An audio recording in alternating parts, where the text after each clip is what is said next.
MBG speak के साथ बिलाल गौरी आपकी खिदमत में हाजिर है।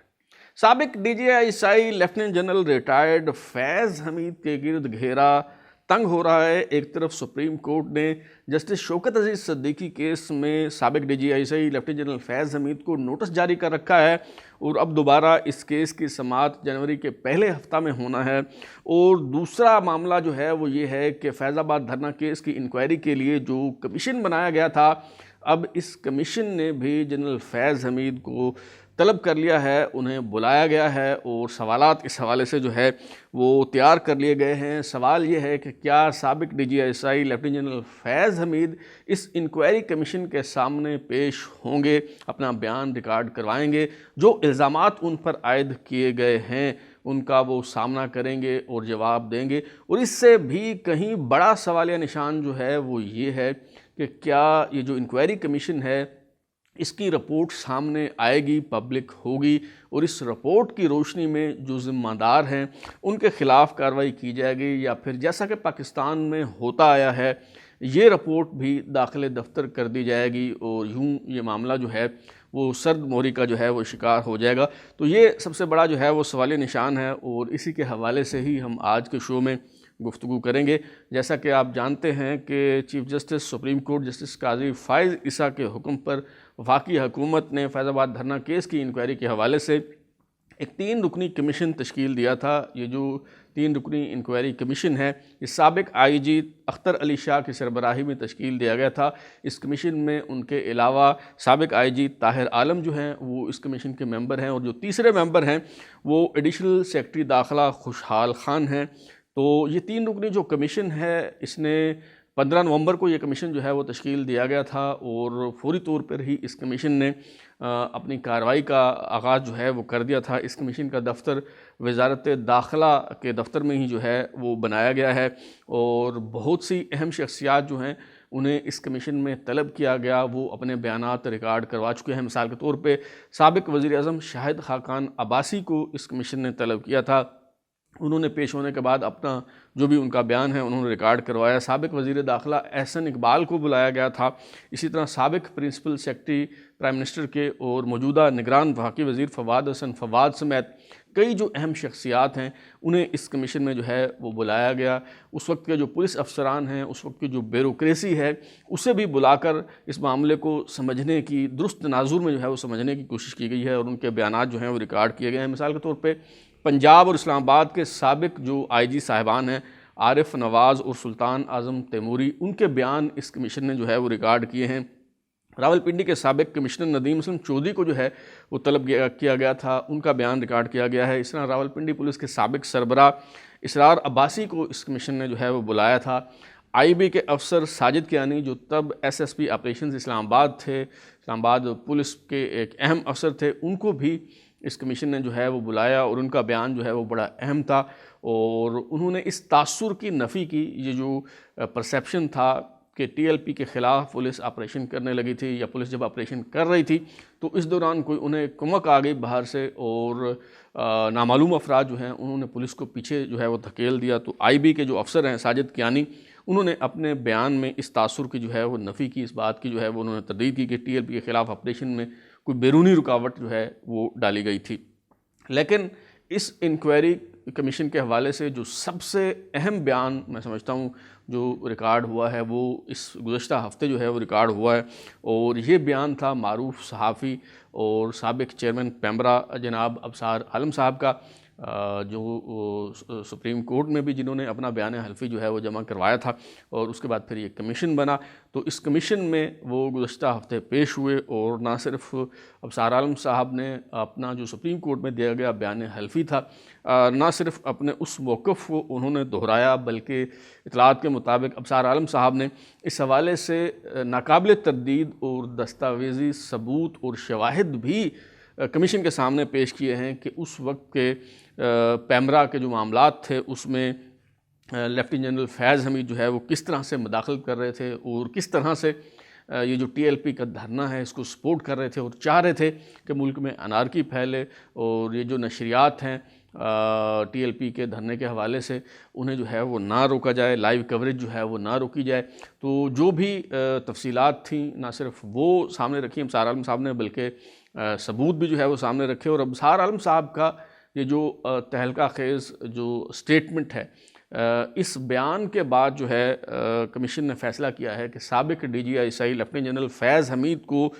तलब किया जाए, उनसे पूछा जाए कि आप किसके इमा पर ये कर रहे थे और क्यों कर रहे थे, और आपकी इन मामलात में जो है वो क्या दिलचस्पी थी। और इतलात ये हैं कि साबिक DGI लेफ्टिनेंट जनरल फैज़ हमीद को नोटिस जारी कर दिया गया है, सवालात जो हैं वो तैयार कर लिए गए हैं।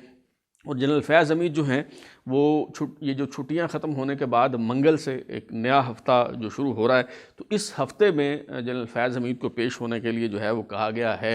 सवाल ये है कि क्या साबिक DGI लेफ्टिनेंट जनरल फैज़ हमीद इस कमीशन के सामने पेश होंगे, अपना बयान रिकॉर्ड करवाएंगे और इन सवालात के जो है वो जवाब देंगे, अपने किरदार की वजाहत करेंगे या नहीं करेंगे। मैंने इस हवाले से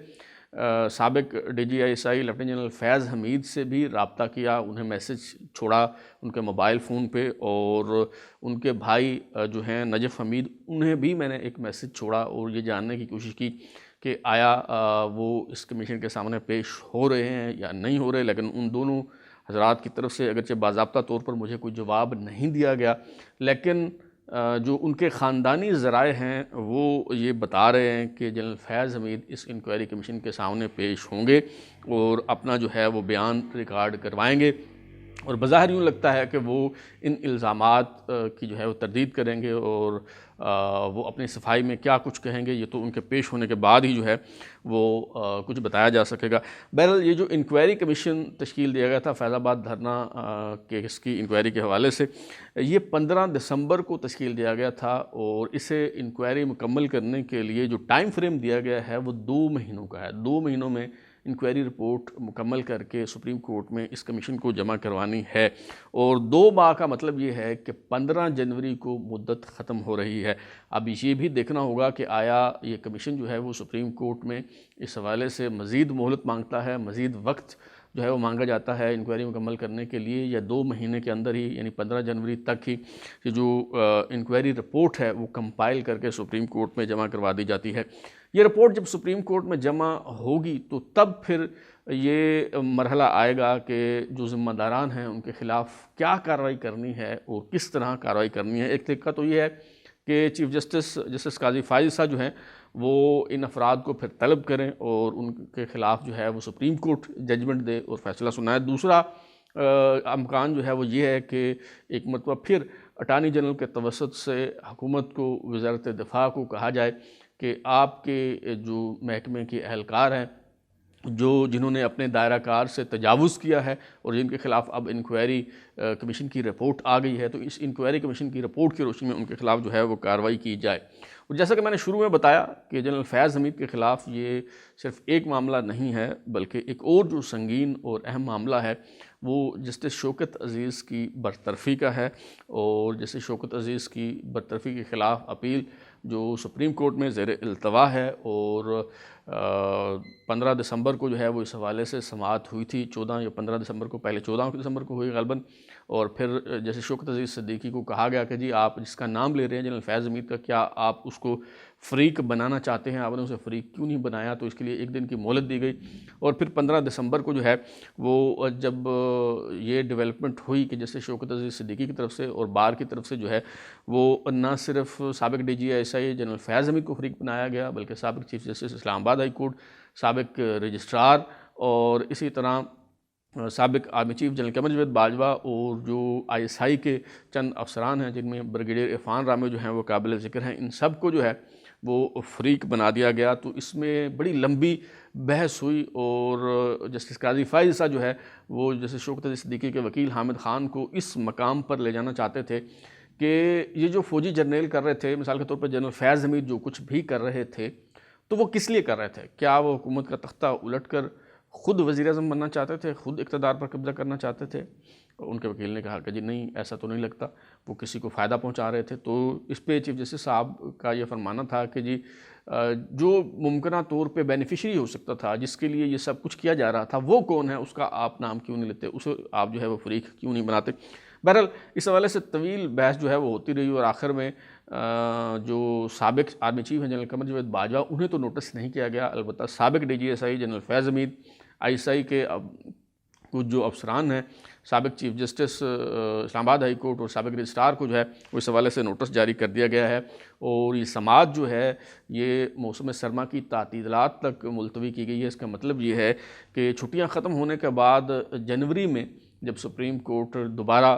काम का आगाज़ करेगी तो ये केस जो है वो समाअत के लिए मुकर्रर होना है। और जनरल फैज़ हमीद को इस मुकदमे में भी सुप्रीम कोर्ट में वकालतन या असालतन पेश होकर ये बताना है कि वो एक सुप्रीम हाई कोर्ट के सर्विंग जज के घर क्या लेने गए थे और ये जो गुफ्तगू उनके साथ उन्होंने की, क्या वो इसको कबूल करते हैं, इसकी तरदीद करते हैं, और अगर वो इकबाल जुर्म करते हैं तो फिर वो बताएंगे कि वो किसके कहने पे गए, क्यों गए और क्या जो है ये मामला था। बहरहाल हमारे यहाँ जर्नेलों के एहतसाब की रिवायत तो नहीं है, कभी किसी जर्नेल का जो है वो एहतसाब नहीं हुआ, लेकिन न जाने क्यों मुझे ये लगता है कि पहली बार शायद तारीख़ बदलने जा रही है।